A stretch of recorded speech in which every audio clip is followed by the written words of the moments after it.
Hi there, welcome to my channel. My name is Ricardo Costa and today I'll show you how to create a reflection in Photoshop quickly and simple. So, start by selecting the rectangle marquee tool and make a selection until the reflection point like this and press Ctrl or Command J to make a copy and duplicate the layer. Then press Ctrl or Command T and right click on it and choose Flip Vertical.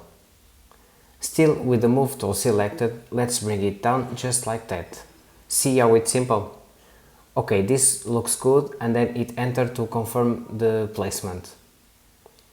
Now click on the layer thumbnail and then click on the mask button and click on this icon here to the mask from your main layer. Select again the layer and then go to filter, blur and then motion blur. Set 90 degrees and you can play with the distance. 20 is fine for this example and hit OK. Now go to filter blur and then Gaussian blur and let's add a little bit of Gaussian to the 1.2, and remember that for each case these values could be different and hit OK. For example, if you want to make the water a little darker, you can click on this icon here and click on levels. Now bring the slide to the left, but this will make everything dark.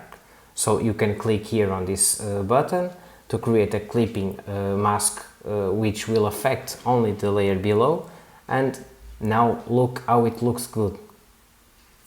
Now we can work on the horizon line because the water is a little bit sharp over there, over the edge, and then you will come back to the mask, open up the properties right here and increase the feather just like a little bit, and there you go.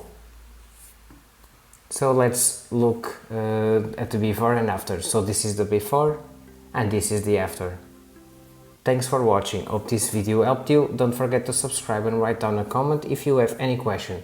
See you next time for more Photoshop tutorials.